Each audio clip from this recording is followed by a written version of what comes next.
பிரியமானவர்களே, இயேசு கிறிஸ்துவின் நாமத்தில் உங்களுக்கு என் அன்பின் வாழ்த்துக்கள். எப்படி இருக்கிறீங்க? சுகமாக இருக்கிறீங்களா?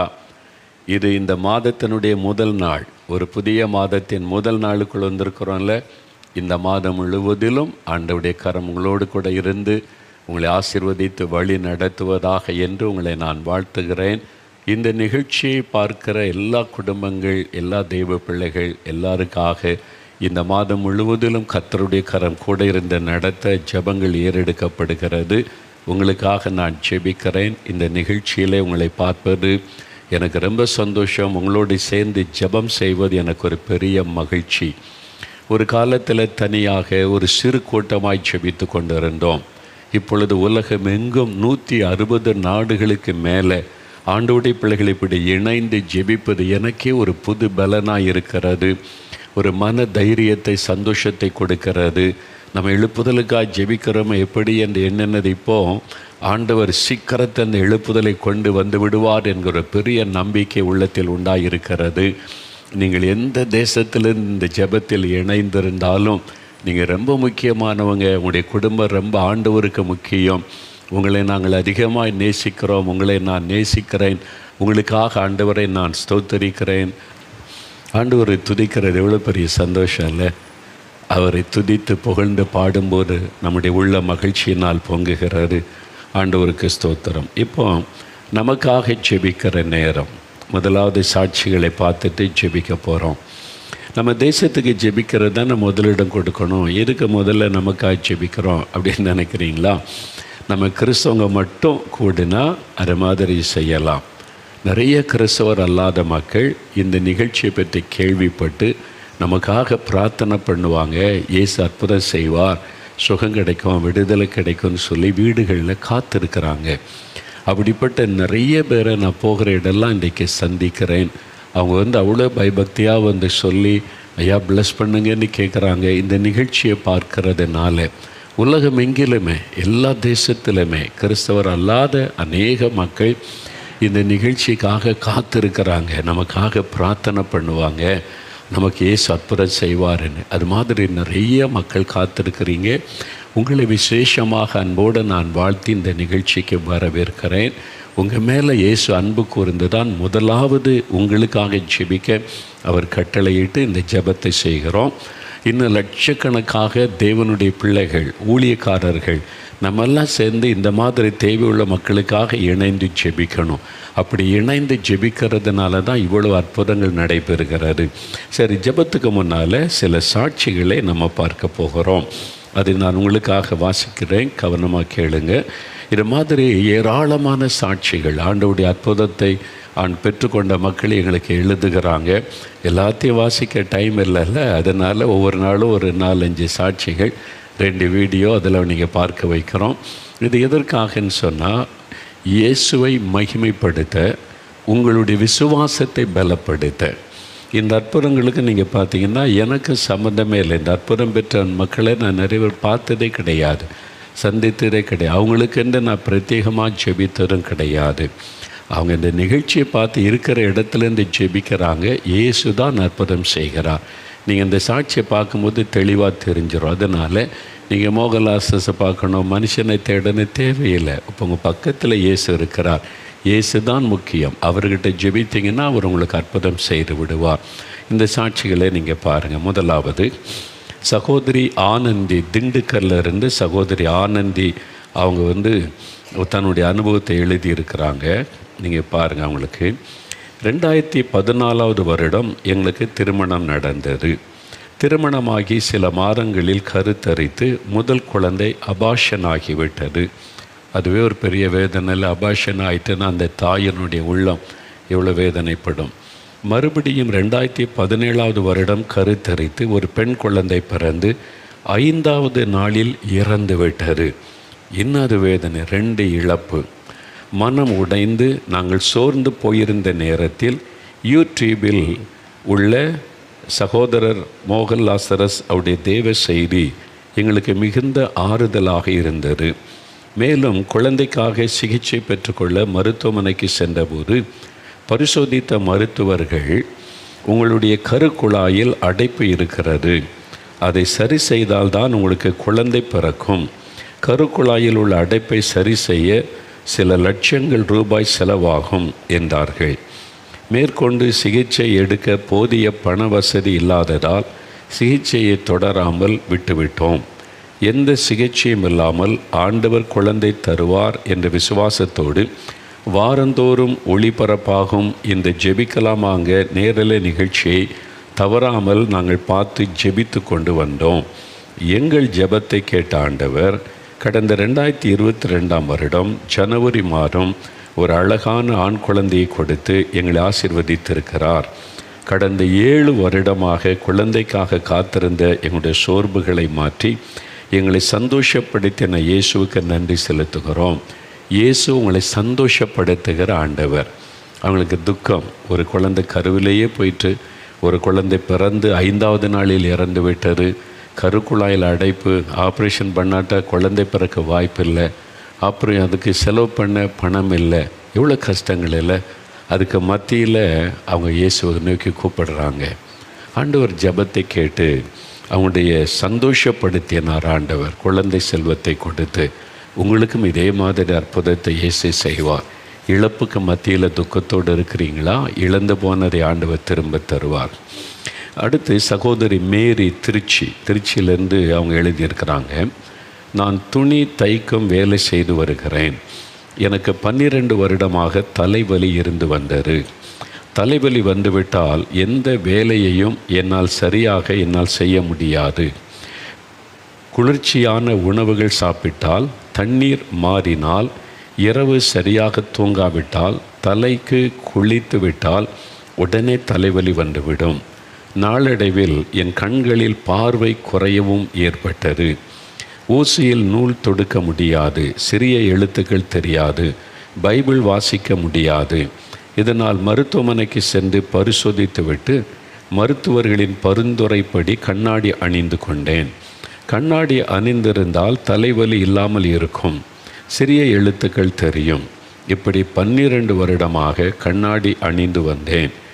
இது மட்டுமல்லாமல் கடந்த 2021 வருடம் செப்டம்பர் மாதம் என்னுடைய வலது கண்ணில் ஒரு சிறிய கட்டியும் வந்துவிட்டது. இதனால் மறுபடியும் பார்வை குறைந்து வலி அதிகரித்தது. இப்படிப்பட்ட சூழ்நிலையில் கடந்த 2022 வருடம் ஜூலை மாதம் 29ஆம் தேதி நடந்த ஜெபிக்கலாமாங்க நேரலை நிகழ்ச்சியில் ஒரு சகோதரிக்கு ஆண்டவர் இயேசு கண்களில் சுகம் கொடுத்த சாட்சியை நீங்கள் வாசித்து கொண்டிருந்தீர்கள். அந்த சாட்சியை கேட்கும் பொழுது அந்த சகோதரிக்கு அற்புதம் செய்த இயேசு எனக்கும் அற்புதம் செய்வார் என்ற விசுவாசம் எனக்குள் வந்தது. பார்த்தீங்களா, இதுக்கு தான் சாட்சி. அதை கேட்கும்போது பார்க்கும்போது இயேசு எனக்கும் அற்புதம் செய்வார்ன்ற விசுவாசம் வரும். அந்த விசுவாசத்தை வைத்து தான் இயேசுவிடத்தில் அற்புதம் பெற முடியும்.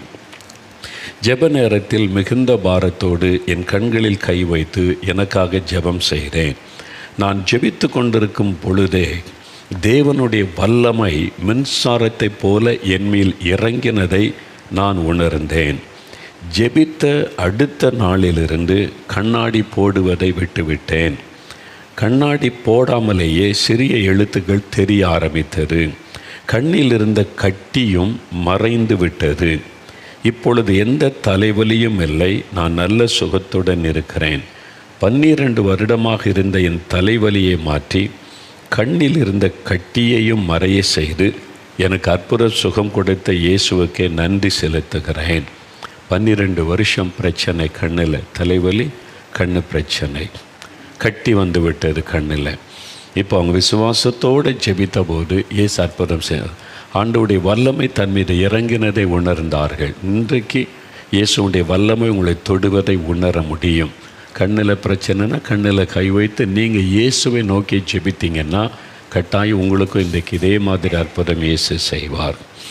இப்போ சகோதரி கலாராணி குமார் மும்பையிலிருந்து எழுதியிருக்கிறாங்க. அவங்களுக்கு என்ன நடந்தது பாருங்கள். அவங்க மகனுக்கு நடந்த அற்புதத்தை எழுதியிருக்கிறாங்க. என்னுடைய மகனுக்கு 24 வயது ஆகிறது. அவன் ஃபுட்பால் பிளேயர். தினமும் கால்பந்து விளையாடுவான். வாரத்தில் 3 நாட்கள் பெரிய போட்டிகளில் பங்கு பெறுவான். ஒரு நாள் விளையாடும் பொழுது அவனுடைய வலது காலின் பாதத்தில் அடிபட்டு எலும்பு முறிவு மற்றும் நரம்பு பாதிப்பு ஏற்பட்டது. எலும்பும் உடைஞ்சிருக்குது, நரம்பும் பாதிச்சிட்டு. இதனால் நடக்கவே முடியாமல் 4 மாதமாக மிகவும் கஷ்டப்பட்டு கொண்டு வந்தான். இப்படிப்பட்ட சூழ்நிலையில் மே மாதம் 7ஆம் தேதி மும்பையிலிருந்து என்னுடைய சொந்த ஊரான மதுரைக்கு வந்துவிட்டு மறுபடியும் மும்பைக்கு ரயிலில் சென்று கொண்டிருந்தேன். அந்த நாளில் அற்புத பெருவிழா நேரலை நிகழ்ச்சி ஒளிபரப்பாகி கொண்டிருந்தது. ரயிலில் சென்று கொண்டிருக்கும் போதே என்னுடைய செல்ஃபோனில் யூடியூப் மூலம் நேரலை நிகழ்ச்சியை பார்த்து கொண்டிருந்தேன். ரயிலில் பிரயாணப்படும் போதே பார்த்துருக்குறாங்க. ஜெப நேரத்தில் காலில் அடிபட்டு விளையாட போக முடியாமல் வீட்டில் இருக்கும் என்னுடைய மகனுக்காக பாரத்தோடு ஜெபம் செய்தேன். நான் ஜெபித்து கொண்டிருக்கும் போதே சகோதரர் அவர்கள் என் மகனுடைய பெயரை சொல்லி கால் எலும்பு மற்றும் நரம்புகளை ஆண்டவர் குணமாக்குகிறார் என்று சொல்லி ஜெபித்தார்கள். மகனுக்கு 2 பிரச்சனை, கால் எலும்பு முறிஞ்சிருக்குது, நரம்பும் பாதிக்கப்பட்டு போச்சு, 4 மாதமாக விளையாட போட முடியாமல் படுக்கையில். தாய் ஜெபிக்கிறாங்க. ட்ரெயினில் போய் கொண்டு இருக்கும்போது ஆண்டவர் பாருங்கள் அந்த ஜெபத்துக்கு பதில் கொடுக்கிறார். அந்த தாயினுடைய பாரமுள்ள ஜெபம், அவனுடைய பெயரையும் சொல்லி கால் எலும்பு நரம்பு இந்த 2 பாதிப்புகளையும் ஆண்டவர் சொல்லி ஜெபிக்க வைக்கிறார். மிகுந்த ஆச்சரியம். அவர்கள் ஜெபித்த ஒரே வாரத்தில் என்னுடைய மகன் மறுபடியும் கால்பந்து விளையாட ஆரம்பித்து விட்டான். நடக்கவே முடியாமல் 4 மாதமாக வீட்டில் அடைபட்டிருந்த என் மகனின் கால் எலும்பு மற்றும் நரம்புகளை பெயர் சொல்லி அழைத்து சுகமாக்கின இயேசுவுக்கு நன்றி. அற்புதமான ஒரு ஆண்டவரில் இந்த மாதிரிலாம் அற்புதம் நடந்திருக்கிறது கேள்விப்பட்டிருக்கீங்களா? கேள்விப்பட்டிருப்போம். இப்போது நடந்துச்சிங்க, அப்போ நடந்துச்சு, இப்போ நடந்துச்சுன்னு. இப்போ ஆண்டவர் செஞ்சுக்கிட்டு இருக்கார். பார்த்தீங்களா? இயேசு கிறிஸ்து நேற்றும் இன்றும் என்றும் மாறாதவர். இன்றைக்கும் அவருடைய அன்பு வல்லமை மாறி போகவில்லை. அடுத்து சகோதரி லதா, கோயம்புத்தூர். இவங்களுக்கு ஒரு பெரிய அற்புதம் நடந்திருக்கு. கவனமாக பாருங்கள். அற்புதம் ஆண்டவர் செய்யணுமானால் நாம் செய்ய வேண்டிய சில காரியம் உண்டு. அதையும் ஆண்டவர் சாட்சி மூலமாய் பேசுகிறார். இந்த சகோதரிக்கு என்ன நடந்தது? நான் ஒரு கல்லூரியில் ஆசிரியையாக பணிபுரிந்து வருகிறேன். நான் கடந்த 10 வருடமாக ஆஸ்துமா வியாதியினால் மிகவும் கஷ்டப்பட்டு வந்தேன். எந்த வேலையையும் தொடர்ந்து என்னால் செய்ய முடியாது. ஆஸ்துமா வியாதி 10 வருஷம். வேகமாக நடக்க முடியாது. கொஞ்சம் வேகமாக நடந்துவிட்டால் உடனே மூச்சு இரைப்பு வந்துவிடும். காலையில் எழுந்ததிலிருந்து தும்மல் தொடர்ச்சியாக வந்து கொண்டே இருக்கும். இதற்காக மருத்துவமனைக்கு சென்று சிகிச்சை மேற்கொண்டும் எந்த பயனும் இல்லாதிருந்தது. இப்படிப்பட்ட சூழ்நிலையில் சத்திய டிவியில் ஒளிபரப்பாகும் உங்களுடைய ஜெபிக்கலாம் வாங்க நேரலை நிகழ்ச்சியை தொடர்ந்து பார்த்து கொண்டு வந்தேன். அதன் மூலம் தேசத்திற்காக ஜெபிக்க வேண்டியது நம்முடைய கடமை என்பதையும் தேசத்திற்காக ஜெபிக்க வேண்டியதின் முக்கியத்துவத்தையும் விளங்கி கொண்டேன். அன்றிலிருந்து எனக்காக ஜெபிப்பதை நிறுத்திவிட்டு தேசத்திற்காக தினமும் ஜெபித்து வந்தேன். நான் தேசத்திற்காக ஜெபிக்க என்னை ஒப்பு கொடுத்து ஜெபிக்க ஆரம்பித்ததிலிருந்து அதிகாலையிலே ஆண்டவர் என்னை எழுப்பி ஜெபிக்க தூண்டுவார். இது அனுபவம், எக்ஸ்பீரியன்ஸ். தயவுசெய்து விசுவாசிகள், சீஷர்கள் புரிந்து கொள்ளுங்க. இந்த மாதிரிலாம் உள்ளது ஊழியக்காரங்களுக்கு தான், பாஸ்டர்மாருக்கு தான் மட்டும் தப்பாக நினைக்காதங்க. சின்ன பிள்ளைகள், வாலிபர்கள், பெரியவங்க எல்லாரையும் ஆண்டவர் தூண்டி ஜெபிக்க இந்த மகளுக்கு பாருங்கள் இவ்வளோ அருமையாக அவங்க சொல்கிறாங்க. அதிகாலையில் ஆவியானவர் ஜெபிக்க தூண்டுவார். அதான் பரிசுத்த ஆவியானவர். மதியம் சாப்பாட்டு இடைவேளை நேரத்தில் ஜெபிக்க பாரப்படுத்துவார். இதுக்கு ஜெபம் பண்ணுன்னு ஒரு பாரத்தை உள்ளத்தில் உண்டாக்குவது ஆவியானவர். இரவிலும் ஜெபிக்க வைப்பார். நம்ம ஜெபிக்க முடியாது, நம்ம ஒப்பு கொடுத்த ஆவியானவர் நம்ம ஜெபிக்க வைப்பார். இதுதான் அனுபவம். பார்த்திங்களா? அவங்களுக்கு ஆண்டவர் காலேஜில் அவங்க பணி செய்கிறாங்க. தேவன் எப்படி அனுபவம் தந்திருக்கிறார். இப்படி நான் ஜெபிக்க என்னை அறியாமலேயே ஜனங்களை குறித்து ஒரு பாரம் எனக்குள் வந்தது. இதான் ஆண்டவர் விரும்புகிற ஒரு காரியம். ஒரு காலேஜில் வேலை செய்கிறவங்களுக்கு ஆத்தும பாரம் இருக்கிற ஊழியக்காரி நமக்கு இருக்குதா? சபை நடத்துகிறீங்களே நமக்கு இருக்குதா? ஆத்தும பாரம் இருக்குதா? ஆத்தும பாரம், அதான் அந்த சில ஆத்துமாக்களை குறித்த பாரம் அது இருக்குதா? அதான் முக்கியம். இப்படி தினமும் 3.5 மணி நேரம் தேசத்திற்காக ஜெபித்து வந்த ஒரு காலேஜில் வேலை செய்கிற ஒரு ப்ரொஃபஸர், ஒரு லெக்சரர், ப்ரொஃபஸர், கல்லூரி ஆசிரியை ஒரு நாளைக்கு 3.5 மணி நேரம் ஆத்துமாக்களுக்காய் தேசத்துக்காய் ஜெபிக்கிறாங்கங்க. கோயம்புத்தூரில் இருக்கிறாங்க. என்னை குறித்து என்ன, உங்களை குறித்து என்ன? ஐயா போதகர்கள், பிஷப்மார்கள், பாஸ்டர்ஸு, பிஷப்மார்கள், மாடரேட்டர்கள், உங்களை குறித்து என்ன? யோசிங்க. ஒரு நாள் கர்த்தர் ராஜாதி ராஜ நியாயத்திற்கிற அந்த ஆண்டவருக்கு முன்னால் போய் நிற்கணுமே. இவங்க வந்து நிற்பாங்க. சகோதரி இல்லாத ஒன்று 3.5 மணி நேரம் தேசத்துக்காக ஜெபிச்சவங்க. நான் பிஷப்பு, நான் மாடரேட்டர், நான் மோகன்லாஸ் ஊழியக்காரன் இப்போ நின்னா எப்படி நம்ம நிற்போம் ஆண்டவருக்கு முன்னால்? யோசித்து பாருங்கள், யோசித்து பாருங்கள். எவ்வளோ நேரம் நம்ம ஜெபிக்கிறோம்? தயவு செய்து இதுக்கு முக்கியத்துவம் கொடுங்க. தேசம் அழிந்து கொண்டிருக்க ஆத்துமாக்கள் ஜெபிக்க. இதெல்லாம் செய்யாமல் எனக்கு என்ன தான் ஊழியம் செய்தாலும் ஒரு நாள் கர்த்தருக்கு முன்னால் போய் நிற்கணுமே. அதை யோசித்து பாருங்கள்.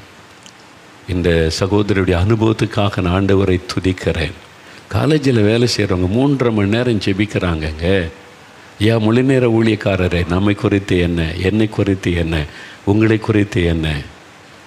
ஆண்டவர் பேசுகிறார்ல, ஆண்டவர் சொல்லுவார்ல.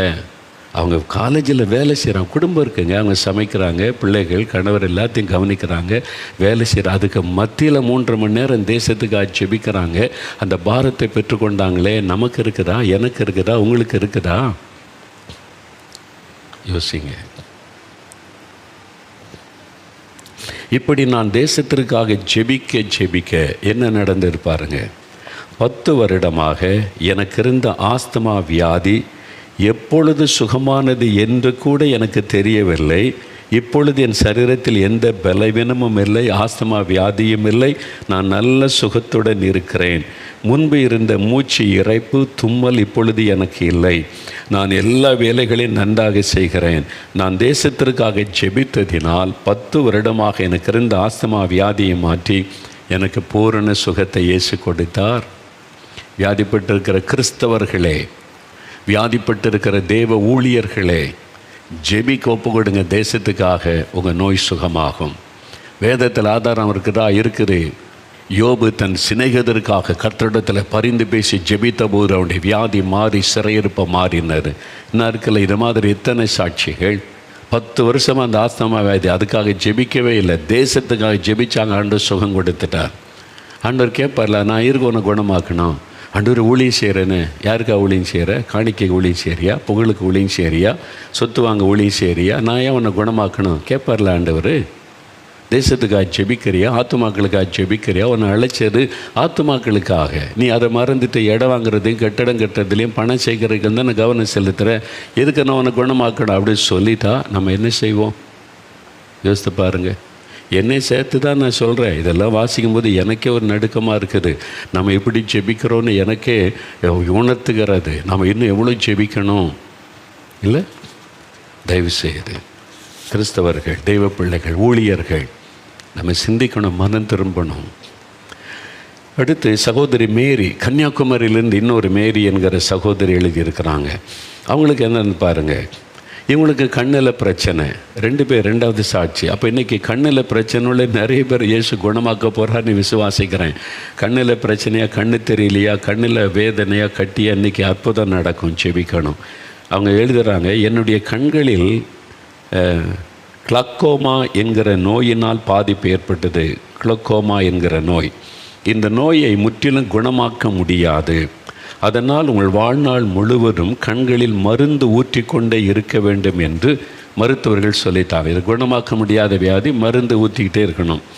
அதன்படி கடந்த 12 வருடமாய் என்னுடைய கண்களில் மருந்து ஊற்றி கொண்டு வந்தேன். கடந்த 2021ஆம் வருடம் அக்டோபர் மாதம் வழக்கமான கண் பரிசோதனைக்காக மருத்துவமனைக்கு சென்றேன். பரிசோதித்த மருத்துவர்கள், உங்கள் கண்களில் உள்ள நரம்புகள் மிகவும் பாதிக்கப்பட்டிருக்கிறது, அதனால் உடனடியாக அறுவை சிகிச்சை ஆப்ரேஷன் செய்ய வேண்டும் என்று சொல்லிவிட்டார்கள். அந்த நேரத்திலிருந்து எனக்கு கண் தெரியாமல் போய்விடுமோ, கண் பார்வையை நாம் இழந்து விடுவோமோ என்ற பயம் எனக்குள் வந்துவிட்டது. பயத்தோடு நான் வீட்டுக்கு திரும்பினேன். அதே நாள் இரவு சத்தியன் டிவியில் ஒளிபரப்பான ஜெபிக்கலாமாங்க நேரலை நிகழ்ச்சியின் ஜெப நேரத்தில் நானும் என் கணவரும் மிகுந்த பாரத்தோடு எனக்காக ஜெபம் செய்தோம். பார்த்தீங்களா? இதே மாதிரி ஜெபிக்கலாம் நிகழ்ச்சியில் அவங்க ஜெபிக்கிறாங்க. கணவனும் மனைவி ஒருமனப்பட்டு 2 பேர் ஒருமனப்பட்டு ஜெபிச்சா இயேசு அற்புதம் செய்திருவார். பைபிளில் வாக்கு கொடுத்திருக்கிறார். அவங்க ஜெபித்தான். நாங்கள் ஜெபித்து கொண்டிருக்கும் போதே தேவனுடைய வல்லமை என் மேல் இறங்கியது. என் உடல் முழுவதும் ஜில்லென்று குளிர்ச்சியாக மாறிவிட்டது. உடனே என் சரீரத்தில் இருந்து 2 அசுத்த ஆவிகள் வெளியேறியதை நான் பார்த்தேன். அவங்களே சொல்லியிருக்காங்க, எழுதியிருக்கிறாங்க. ஜெபிக்க சரீரத்தோட 2 ஆவி வெளியேறி போனது அவங்க பார்த்துருக்குறாங்க. ஆண்டோடைய வல்லமை இறங்கின உடனே மறுநாளிலிருந்து என் கண்களில் மருந்து ஊற்றுவதை நிறுத்திவிட்டேன். சில நாட்கள் கழித்து மருத்துவமனைக்கு சென்று கண்களை பரிசோதித்த போது உங்கள் கண்கள் நார்மலாக இருக்கிறது, அறுவை சிகிச்சை வேண்டாம், இதற்காக எந்த மருந்தும் ஊற்ற வேண்டாம் என்று மருத்துவர்கள் சொல்லிவிட்டார்கள். எப்படிங்க தான் மிராக்கிள். இயேசு அற்புதம் செய்கிற ஆண்டவருங்க. இதாங்க அற்புதம். இயற்கைக்கு மேற்பட்ட ஒரு காரியம். 12 வருஷமாக கண்கள் பாதிக்கப்பட்டு இப்போ நரம்பு பாதிக்கப்பட்டு அவ்வளோதான் நிலைமையில் கணவன் மனைவி இணைந்து விசுவாசத்தோடு ஜெபிக்கிறாங்க. ஆண்டவருடைய வல்லமை வீட்டில் தான், அவங்க வீட்டில் தான். அதான் சொல்லுங்கள், இருக்கிற இடத்துல இயேசு உங்களை தொடுவாருங்க. நீங்கள் அவரை தேடி எங்கே அலைய வேண்டாம், ஓட வேண்டாம், உங்களை வருத்தி கொள்ள வேண்டாம், பணம் செலவு பண்ண வேண்டாம். இருக்கிற இடத்துல விசுவாசித்து ஜெபிச்ச விதம் அதுதான் செய்தாங்க. இப்போ டாக்டர்ஸ் என்ன சொல்லிட்டாங்க, உங்கள் கண்கள் நார்மலாக இருக்கிறது, ஆப்ரேஷன் வேண்டாம், இதற்காக எந்த மருந்தும் ஊற்ற வேண்டாம் என்று மருத்துவர்கள் சொல்லிவிட்டார்கள். 12 வருஷமாக மருந்து ஊற்றிக்கிட்டே இருந்தாங்க. சாகு வரைக்கும் மருந்து ஊற்றிக்கிட்டே தான் இருக்கணும், வேறு வழியில்னு சொன்ன டாக்டர்ஸ் இப்போ சொல்கிறாங்க மருந்து வேண்டாம். 12 வருஷமாக அந்த பாதிப்பு எப்படிங்க போச்சு? இயேசுடைய ஒரு தொடுதல். இன்றைக்கு அவருடைய வல்லமை உங்களை தொடுவதை உணர்வீர்கள். இப்பொழுது நான் நல்ல சுகத்தோடு இருக்கிறேன். அறுவை சிகிச்சையே இல்லாமல் கண்களில் உள்ள பாதிப்பை மாற்றி தீர்க்கவே முடியாத வியாதியை ஒரே நாள் ஜெபத்தில் தீர்த்து என்னை குணமாக்கின இயேசுவுக்கு நன்றி. இதே மாதிரி அற்புதம் இன்றைக்கி உங்களுக்கு வேணுமா? நீங்கள் விசுவாசத்தோடு இயேசுவை நோக்கி ஜெபிக்கணும். இன்னும் இயேசு எங்கெங்கே இருக்கிறாரு? உங்கள் பக்கத்தில் தான், உங்கள் வீட்டில் தான். நீங்கள் எங்கே இருக்கீங்களா? ட்ரெயினில் போய்கிட்டு இருந்தீங்கன்னா அங்கே கூட ஜெபத்தை கேட்டு அற்புதம் செய்வார். ஆஸ்பத்திரியில் இருக்கீங்களா? அற்புதம் செய்வார். சரி, ஜெபிக்கிறதுக்கு முன்னால் 2 சாட்சியை நீங்கள் வீடியோவில் பார்க்க போகிறீங்க. அதன் பிறகு நம்ம ஜெபிக்க போகிறோம். நம்முடைய விசுவாசத்தை ஆண்டவர் தூண்டி எழுப்பி கொண்டு இருக்கிறார்ல. சகோதரர் ஜோசப் திண்டுக்கல், அவங்களுக்கு ஒரு பிரச்சனை. இன்றைக்கி நிறைய பேருடைய பிரச்சனை தான். நல்ல கவனிங்க, டிப்ரெஷன், மன அழுத்தம். இன்றைக்கி நிறைய இடத்துல ஜெபிக்க வரவங்களே நிறைய பேர் சொல்ல டிப்ரெஷன், மன அழுத்தம். இதுதான் இன்றைக்கி மிகப்பெரிய வியாதியாய் பரவி கொண்டு இருக்கிறது. சகோதரர் ஜோசப் திண்டுக்கல்லிருந்து எப்படி அதிலிருந்து ஆண்டவர் விடுதலை கொடுத்தார் என்பதை சொல்கிறாங்க. டிப்ரெஷன், மன அழுத்தம் இன்றைக்கி எங்கே சொல்லப்படுகிற வார்த்தை, எல்லா தேசத்திலும் சொல்லப்படுகிற வார்த்தை. அதனால தான் இன்றைக்கி கவுன்சிலிங் அது பெருகிவிட்டது. அதில் கிறிஸ்தவ கவுன்சிலிங், வேத வசனத்தின்படி கவுன்சிலிங் பண்ணால் தான் அற்புத விடுதலை உண்டாகும். மற்றெல்லாம் மாத்திரை மருந்து பல காரியம் சொல்லுவாங்க. வசனத்தின்படி நீங்கள் செயல்பட ஒப்பு கொடுத்துட்டீங்கன்னா அப்படின்ற நேரத்துக்குள்ளே விடுதலை. பாருங்க, ஜபம், உபவாச ஜபம். இந்த டிப்ரெஷனுக்கு பின்னால் இருப்பது ஒரு பொல்லாத ஆவி. மன அழுத்தத்தை கொண்டு வந்து ஒரு மனிதனுடைய சந்தோஷத்தை கெடுத்து அடிமைப்படுத்துவது, சிந்தனையில் போராட்டம், கலக்கம், அப்படியே ஒரு கவலை, யாருக்கிட்டே சந்தோஷமாய் பேச முடியாமல் முடக்கி போடுவது ஒரு பிசாசின் ஆவி. அதிலிருந்து விடுதலை பெறனா இயேசு தான். அதுக்கு தான் உபவாச ஜபம் அவசியம்னு அடிக்கடி சொல்கிற. உபவாசிங்க, ஜெபம் பண்ணுங்க. சொல்கிற காரணம் நமக்காக, நம்ம பாதுகாப்பாக இருக்க, நம்முடைய தேசம் ஆசீர்வதிக்கப்பட. இதெல்லாம் வேதம் சொல்லுகிற சத்தியம். இது என்னுடைய மோகன்லாஸுடைய கண்டுபிடிப்பெல்லாம் கிடையாது. இதெல்லாம் வேதம், வசனத்தில் ஆண்டவர் சொன்னதை நம்ம கடைப்பிடிக்கணும்ல. அதனால் நம்ம அந்த வசனத்துக்கு ஒப்பு கொடுத்த மன்னிக்கணும். போய் மன்னிப்பு கேட்டாங்க பாருங்கள். மற்றவங்களை மன்னிச்சாங்க, ஒப்புரவானாங்க, கசப்பெல்லாம் மாற்றி அவங்கள்ட்ட போய் வைக்கியத்தை உண்டாக்கி கொண்ட உடனே அற்புதம் நடந்துச்சு. விடுதலை பார்த்தீங்களா? உடனே விடுதலை. இதான் வசனம் சொல்லுது. வசனத்துக்கு ஒப்பு கொடுத்தீங்கன்னா உடனே விடுதலை தான், ஆசீர்வாதம் தான். இதை பார்க்குறோம். இன்னொரு சாட்சியை பார்த்துட்டு ஜெபிக்க போகிறோம். சகோதரி சுதா, நத்தக்குளம், தூத்துக்குடி மாவட்டத்தில் நத்தக்குளத்துலேருந்து சகோதரி சுதா 15 வருஷமாக ஒரு காரியத்துக்கு அடிமைப்பட்டிருந்தாங்க. இன்றைக்கி நிறைய பேர் அதில் அடிமைப்பட்டு அது இல்லாமல் இருக்க முடியல, பார்க்காம இருக்க முடியல. ஒரு ஸ்லேவரி. அது பின்னால் இருப்பது ஒரு ஆவிதான், அடிமைத்தனம். அது என்னன்னு அவங்க சொல்கிற அனுபவத்திலேருந்து கேளுங்க. அடிமைத்தனம் எப்படியெல்லாம் இருக்கு பார்த்தீங்களா? மதுபானம், போதை வஸ்துகள், தவறான பழக்கங்கள். இது மாத்திரமல்ல, இந்த மாதிரி சீரியல் பார்க்குறாரு. 15 வருஷம் காலையிலேருந்து ராத்திரி வரைக்கும் ஓடிக்கிட்டே இருக்கும். இதனால் என்ன பாதிப்புன்னா, தெய்வ பிள்ளைகளின் முதலாவது ஆண்டவரோடு உள்ள ஐக்கியம் பாதிக்கும். ஆண்டவருக்கு கொடுக்க வேண்டிய நேரத்தை நீங்கள் கொடுக்காமல் போகிறீங்க. ஜெபிக்கிற நேரம், வேதம் வாசிக்கிற நேரம், தியானிக்கிற நேரம், உபவாசிக்கிற நேரம் எல்லாம் பாதிக்கப்பட்டு போகுது. அப்போ தேவனுக்கும் உங்களுக்குள்ள உறவு பாதிக்கப்பட முக்கிய காரணமாக இருக்குது. ஆண்டவர் கொடுக்க வேண்டிய நேரம் திருடப்படுகிறாரு. ரெண்டாவது, குடும்பத்துக்கு கொடுக்க வேண்டிய நேரமும் திருடப்படுகிறாரு. கணவருக்கு, பிள்ளைகளுக்கு பாருங்க, அவங்க சந்தோஷமாக என் குடும்பத்தில், அதனால பிரச்சனை. இதையே பார்த்துருந்தா பிள்ளைகளுக்கு சாப்பாட்டு கொடுக்குறதில்ல, பாடம் படித்து கொடுக்குறதில்ல, சேர்ந்து ஜெபிக்கிறதில்ல, எல்லாம் பாதிக்கிறதில்ல, உங்கள் வாழ்க்கையில் குடும்பத்தில் நடக்கிறதில்ல. அப்போ விடுதலை பெற்றுக்கொள்ள வேண்டியது அவசியம். அப்போ எந்த ஒரு காரியம் என்னால் இது இல்லாமல் இருக்க முடியாது அப்படின்னு ஒரு அடிமதனத்துக்குள்ளே வந்துட்டாலே அதுக்கு பின்னால் இருப்பது ஒரு பொல்லாத பிசாசு, ஒரு ஆவி. அதை அடிமைப்படுத்துகிறாரு.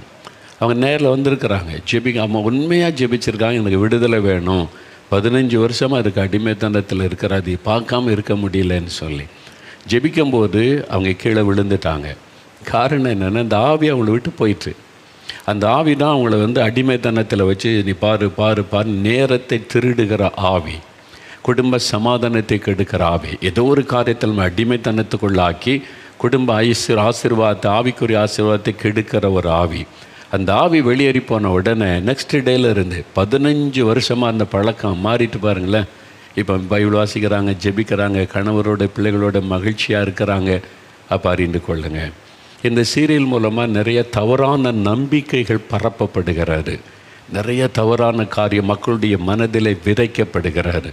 மக்களுக்கு தான் இன்ட்ரெஸ்ட்டாக பார்ப்பாங்கன்னு சொல்லி அவங்க பணத்துக்காக, காசுக்காக, எல்லாம் சமுதாய நன்மைக்காக செய்கிறாங்களா, எல்லாம் காசு பணம் சம்பாதிக்க மக்களை அப்படியே வசப்படுத்தி அடிமைப்படுத்தி அதில் செய்வதற்கு. அதனால் ஒரு ஆவி அதில் கிரியை செய்கிறது. அந்த ஆவி அப்படியே அடிமைப்படுத்தி விடுகிறது. தங்களுடைய சீரியலை பார்க்கணுன்றதுக்கு அவங்க விசேஷமாய் மந்திரவாதம் பண்ணுறவங்கலாம் இருக்காங்க, தெரியுமா அவங்களுக்கு? தன்னுடைய சீரியலை மக்கள் பார்க்கணும், அதிகம் பேர் பார்த்தா தான் நமக்கு அதிக வாய்ப்பு கிடைக்கும், பணம் கிடைக்கும், ஆடு கிடைக்கும்னு சொல்லி அதுக்கு மந்திரவாதம் செய்யப்படுகிறது. அந்த ஆவி நிறைய குடும்பங்களே இன்றைக்கி பாழாக்கி கொண்டு இருக்கிறாரு. உங்கள் வீட்டுக்குள்ளே அந்த ஆவி கிரியை செய்கிறது, நல்லா அறிந்து கொள்ளுங்க. நீங்கள் உங்களுக்காகவும் ஜெபிக்கணும், மற்றவங்களுக்காகவும் இதற்காக நம்ம ஜெபிக்க வேண்டும். அதனால் சீரியல் பார்க்குற எல்லாருமே பிசாசு பிடிச்சிட்டு அப்படின்னு சொன்னேன்னு சொல்லிடுறாங்க. இல்லை, அப்படி கிடையாது. சிலர் சும்மா அப்படி பார்த்துட்டு அப்படி போய்கிட்டே இருப்பாங்க. சிலர் அதையே பார்த்து கிரேஸ் யார் அடிமைத்தனத்துக்குள்ளாயிருவாங்கல்ல, அந்த அடிமைத்தனத்துக்கு பின்னால் இருப்பது தான் அந்த ஆவி. அது மூலமாக தவறான நம்பிக்கை உள்ளத்தில் விதைக்கப்படுதில்லை, அது பிசாசனுடைய தந்திரம். தவறான காரியத்தை நம்ப வைப்பது, அதை பார்த்து பார்த்து பார்த்து பார்த்து அப்படி நம்புவது, அதுக்கு பின்னால் இருக்கிற ஆவி. அதை கடிந்து கொண்டு நீங்கள் ஜெபிக்கணும். இன்றைக்கி உங்களுக்கு விடுதலை தேவை. சரி, இவ்வளோ சாட்சியை பார்த்துட்டோம், உங்களுக்கு ஒரு விடுதலை தேவை தானே? இந்த அற்புதத்துக்கும் மோகலாசஸுக்கும் சம்பந்தம் கிடையாது. ஆனால் இந்த அற்புதத்துக்கும் இயேசுவுக்கு சம்பந்தம் உண்டு. அவர் தான் அற்புதம் செய்கிற தேவன். அதுக்கு என்ன பண்ணணும் அப்படின்னு கேட்டால், அவரை நீங்கள் நம்பணும், அவரை விசுவாசிக்கணும், அவர் மேலே உங்களுடைய விசுவாசத்தை நீங்கள் வைக்கணும். இப்போ ஜெபிக்க போகிறோம். இப்போ நீங்கள் விசுவாசிக்கிறீங்களா? நம்பிக்கை யார் மேலே இருக்கணும்? இயேசு மேலே. அவர் எங்கே இருக்கிறார்? உங்கள் வீட்டில், உங்கள் பக்கத்தில் இருக்கிறார். நீங்கள் எங்கே இருக்கிறீங்களோ, ட்ராவல் காரில் இருக்கலாம், ட்ரெயினில் இருக்கலாம், எங்கே ட்ராவல் பண்ணிங்களா, எங்கே இருந்தாலும் அங்கே இயேசு இருக்கிறார். இப்போ உங்கள் ஜெபத்தை கேட்க போகிறார். 5 நிமிடம் ஜெப நேரம். நிறைய பேர் கண்ணில் பிரச்சனையோடு இருக்கீங்களா? 2 அற்புதம் கண்ணில் கை வைத்து கொள்ளுங்க. ஆண்டவரே, என் கண்களை தொடும், என் கண்களில் ஒரு அற்புத சுகம் உண்டாகணும். என் குழந்தையினுடைய கண்கள், என் மகளுடைய கண்கள், மகனுடைய கண்கள், கை வைத்து இப்போ ஜெபிங்க. உங்களுடைய கண்ணை புதிதாய் கர்த்தர் மாற்றி விடுவார். ஒரு விடுதலை வேணும். இந்த சீரியல் பார்க்குற பழக்கம் என் குடும்ப சமாதானத்தை கெடுக்கிறது, என் வாழ்க்கையை கெடுக்கிறதுன்னு இருதயத்தில் கைவங்க. இந்த மதுபான பழக்கம், சூதாடுகிற பழக்கம், இது மாதிரி கேம் விளையாடுவது, வீடியோ கேம் விளையாடுவது, பிள்ளைகள் கை வைத்து எனக்கு ஒரு விடுதலை வேணும் ஆண்டவரே ஜெபிக்கணும். வியாதி உள்ள இடத்துல கை வைங்க. கணவன் மனை சேர்ந்த 2 பேர் சேர்ந்து ஜெபிங்க, உடனே அற்புதம் நடைபெறும். கற்பத்தின் ஆசீர்வாதம், கடன் பிரச்சனை மாற ஜோமனுங்க கை வைத்து கொள்ளுங்க. வியாதி உள்ள இடத்துல கை வைத்து கொள்ளுங்க. இப்போ ஜெபிங்க. 5 நிமிடம் நீங்களே ஜெபிக்கணும். இயேசுவே உமக்கு ஸ்தோத்திரம். ஜெபத்தை கேட்கிறவர், பதில் தருகிறவர். நீங்கள் தான் எங்கள் நம்பிக்கை, நீங்கள் தான் ஒரே நம்பிக்கை. நீங்கள் தான் என்னை சுகமாக்க முடியும், நீங்கள் தான் விடுதலை கொடுக்க முடியும், நீங்கள் தான் ஆசீர்வதிக்க முடியும். மோகன்லாசர் சாலை எங்களை குணமாக்க முடியாது, மோகன்லாசர் சாலை எங்களுக்கு இந்த அற்புதம் செய்ய முடியாது. இயேசுவே நீங்கள் தான் அந்த மோகன்லாசர் சொல்லுகிற இயேசு, அந்த கர்த்தர் நீங்கள் தான் எங்களுடைய நம்பிக்கை. நீங்கள் தொடுங்க, நீங்கள் விடுதலை கொடுங்க, நீங்கள் அற்புதம் செய்யுங்க. ஜோமனுங்க குட்டி பாப்பா ஜோமனுங்க, மகளை ஜோமனுங்க, சின்ன தம்பி ஜோமனுங்க. உங்கள் அம்மாவுக்காக அப்பாவுக்காக ஜெபிக்க அற்புதம். ஆஸ்பத்திரியில் இருக்கிறவங்களுக்காக ஜோமனுங்க, மரண படுக்கையில் இருக்கிறவங்களுக்காக ஜோமனுங்க. நீங்கள் ஜெபிங்க, கை வைத்து ஜோமனுங்க. இப்போ இயேசு கிறிஸ்துவின் நாமத்தில் அற்புதம் நடக்கட்டும், இயேசுவின் நாமத்தில் விடுதலை உண்டாகட்டும். இயேசுடைய பெயரை சொல்லுங்க, இயேசுடைய நாமத்தை சொல்லுங்க. நீங்கள் சொல்ல அற்புதம் நடக்கிறது. இயேசுவின் நாமத்தில் அற்புதம் நடக்கிறது. இயேசுவின் நாமத்தில் விடுதலை உண்டாகிறது. இயேசுவின் நாமத்தில் கண்களிலே சுகம், கண்களிலே அற்புத சுகம் உண்டாகிறது. கண்ணில் இருக்கிற பிரச்சனை மாறி குருட்டு கண்கள் திறக்கப்படுகிறது. இயேசுவின் நாமத்தில் காதிலே சுகம் உண்டாகிறது, இருதயத்திலே சுகம், கிட்னியிலே சுகம் உண்டாகிறது, கர்ப்பப்பையிலே சுகம், நரம்புகள் எலும்புகளிலே சுகம். இயேசுவின் நாமத்தில் ஆஸ்துமா வியாதி விலகுகிறது. ஒப்புக்கொடுங்க. இனி தேசத்துக்காக ஜெபம் பண்ணுவேன், என் நேரத்தை வீணாக்க மாட்டேன். ஆண்டவரே எனக்கு அற்புதம் செய்யுங்க. ஜெபம் பண்ணுங்க. யார் மேலே கசப்பு வெறுப்பு வைக்க மாட்டேன், மன்னித்து விடுவேன். ஜெபம் பண்ணுங்க. இயேசுவின் நாமத்தில் அற்புதம், இயேசுவின் நாமத்தில் விடுதலை சுகம். ஆண்டவர் தொட்டு விட்டார். எல்லாம் கரமுயர்த்தி இயேசுவே ஸ்தோத்திரம் சொல்லுங்க. இயேசுவே ஸ்தோத்திரம். தொட்டதற்காய் ஸ்தோத்திரம், விடுதலை தந்ததற்காய் ஸ்தோத்திரம், அற்புதம் செய்து விட்டதற்காய் ஸ்தோத்திரம். இயேசுவின் நாமத்தில் சுகம் கொடுத்த தேவாதி தேவனுக்கு ஸ்தோத்திரம், ஸ்தோத்திரம், ஸ்தோத்திரம். இயேசுவின் நாமத்தில் ஆமேன், ஆமேன். ஆண்டவர் அற்புதம் செஞ்சிட்டார். நிறைய பேருடைய கண்கள் இன்றைக்கி சுகமாக்கப்பட்டு இருக்கிறது. உங்கள் கண்களில் இருந்த பிரச்சனை நீங்கி இருக்கிறது. ஆண்டு சுகம் தந்திருக்கிறார். ஆஸ்துமா வியாதி பாதிக்கப்பட்ட உறுப்புகள் இனி அவ்வளவுதான் சொல்லப்பட்ட சூழ்நிலையில் இருந்த உறுப்புகள் புதுசாக மாற்றப்பட்டு இருக்கிறது. அடுத்த முறை டாக்டர்கிட்ட செக் பண்ணும்போது எல்லாம் நார்மலாக இருக்குன்னு சொல்லுவாங்க. பாருங்கள், உங்கள் ஜெபம் கேட்கப்பட்ட நம்பிக்கை விட்டுறாதங்க. நம்பிக்கையின் தேவன் இயேசு, என் நம்பிக்கை அவர் தாங்க, நான் வாழ்கிறது அவர் மேலே வச்ச நம்பிக்கையில் அப்படின்னு உறுதியாக இருங்க. ஆண்டவருடைய அற்புதம் தொடர்ந்து உங்களுடைய வாழ்க்கையில் நடப்பதை காண்பீங்க. சரி.